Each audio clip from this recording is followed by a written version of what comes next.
देखिए, हमें समझना पहले ये है कि जो इकोनॉमिक डिजाइन है, चाहे वो अमेरिका में है, चाहे यूरोप में है, चाहे वो भारत में जिसका पालन हो रहा है, वो डिजाइन ही यही कहता है कि एग्रीकल्चर को खत्म करना है। हमें ये समझना बहुत जरूरी है। अब देखिए, अमेरिका में किसान खत्म हो चुके हैं, हार्डली 2% से पॉपुलेशन से कम रह गए हैं। यूरोप में हर मिनट में एक किसान खेती छोड़कर जा रहा है, और भारत में और चाइना में या डेवलपिंग कंट्रीज में अब सारा जोर है। अभी आपको याद होगा, रघुराम राजन साहब भी खुद कहते थे कि सबसे बड़ा रिफॉर्म भारत में तब होगा जब हम खेती से लोगों को निकालकर शहर में ला सकते हैं, क्योंकि शहर में दिहाड़ी मजदूर की जरूरत है। ये हमें समझना है, ये इकोनॉमिक पॉलिसी का डिजाइन है। अगर आप नेशनल स्किल पॉलिसी का डॉक्यूमेंट देखें तो उसमें लिखा हुआ है कि 57% से हमें, पहले तो उन्होंने 18% कहा था, 18% पे हम गांव की जो एग्रीकल्चर की जो पॉपुलेशन है उस पर ले आएंगे। फिर उन्होंने कहा 38% पे अब आ गए हैं, 57 से 38% कर देंगे वो 2022 तक। यानी ये सोची समझी रणनीति का एक हिस्सा है कि किसानों को खेती से बेदखल करना है, शहरों में लेके आना है। ये हमें जानना बहुत जरूरी है। जब हम ये जान जाते हैं तो उसके लिए जो पूरा इकोनॉमिक ढांचा बनाया जाता है। अब जैसे बताया आपने पहले कि देखिए क्राइसिस है, इतने सालों से किसान को इनकम नहीं मिल रही है। जब हम दूसरे सेक्शन को देखते हैं, मैं इसका एक उदाहरण देता हूं सिंपल सा। 1970 में गेहूं का दाम 76 रुपए प्रति क्विंटल था, जो 2015 यानी 45 साल के बाद बढ़कर 1450 रुपए प्रति क्विंटल हो गया 2015 में। उसी दौरान मैंने बाकी सेक्शन ऑफ द सोसाइटी का हाल देखा, उनका क्या हुआ इनकम का।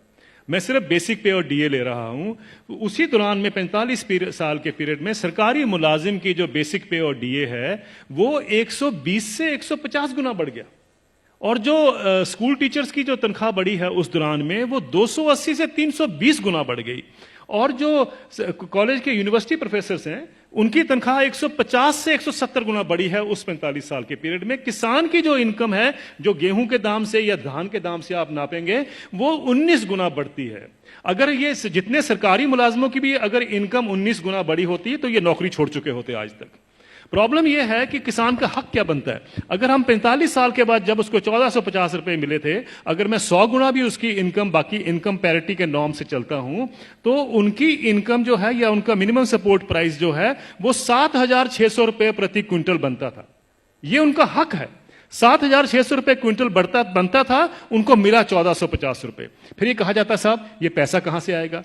कभी आपने पूछा जब कॉर्पोरेट को पैसा दिया जाता है कहां से आएगा? कभी आपने पूछा 7वां वेतन आयोग का पैसा कहां से आएगा? 7वां वेतन आयोग जब सारे देश में फैलाया जाएगा, अभी तो सिर्फ सेंट्रल गवर्नमेंट का है, तो क्रेडिट स्विस बैंक की स्टडी कहती है 4,80,000 करोड़ रुपए हर साल एडिशनल खर्चा होगा। किसी ने नहीं पूछा कि पैसा कहां से आएगा।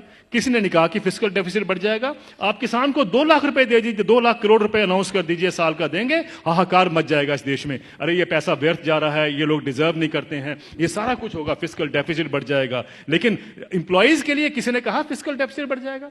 ये सारी इकोनॉमिक नीतियां हमें जानने की जरूरत है। ये किस तरीके से डिजाइन बनाया गया है कि किसान को हम गरीब का गरीब ही रखें, और ये पॉलिसी कितने दशकों से चलती आ रही है, सब सरकारें इसमें सम्मिलित हैं। अब आपका जो सवाल था कि ये क्या कारण है, इसका कोई बीच का रास्ता भी हो सकता है। बीच का रास्ता हम क्या ढूंढते हैं, मुझे एक छोटी सी बात बता दीजिए। जब आपका इनकम मिलती है, 7वां वेतन आयोग मिलता है या किसी को भी अपनी इनकम मिलती है, तो क्या कभी किसी ने सोचा है कभी किसान को कभी हाउस रेंट मिला हो, कभी एजुकेशन रेंट मिला हो, कभी हेल्थ अलाउंस मिला हो, कभी बच्चों के लिए मेडिकल अलाउंस मिला हो? किसानों को क्यों, ये क्या किसान नहीं क्या इस सोसाइटी में रहते हैं? सुप्रीम कोर्ट के जो ऑफिसर्स हैं उनको 21,000 रुपए कपड़ा धोने के लिए मिलता है हर साल का। डिफेंस वालों को 20,000 मिलता है हर साल का कपड़ा धोने के लिए, कपड़े धोने के लिए। और वो लड़ाई कर रहे हैं आजकल, डिफेंस वाले कह रहे हैं कि साहब सुप्रीम कोर्ट वालों को ज्यादा क्यों मिलता है, हम तो बॉर्डर पे रहते हैं। मेरा ये सवाल है, क्या किसान के पास कपड़े नहीं होते धोने को? कभी आपने सुना है कि किसान के कपड़े के लिए 20,000 रुपए भी कभी उसमें ऐड किया गया हो? मिनिमम सपोर्ट प्राइस में क्या करते हैं हम, जो उसकी लागत लगती है और फैमिली लेबर जो लगती है उसको जोड़ लेते हैं, बस यही। और अभी तो एम्प्लॉइज के लिए 108 अलाउंसेस भी होते हैं। अभी तो तनख्वाह और डीए के बाद 108 अलाउंस मिलते हैं। जिस भी सज्जन को 108 अलाउंस मिलते हैं उसको तनख्वाह की क्या जरूरत है, मुझे ये बता दीजिए। लेकिन अगर मिलते हैं तो मैं ये नहीं कहता कि नहीं मिलने चाहिए, लेकिन क्या किसान ने क्या गलत किया है कि उसको नहीं मिलते हैं?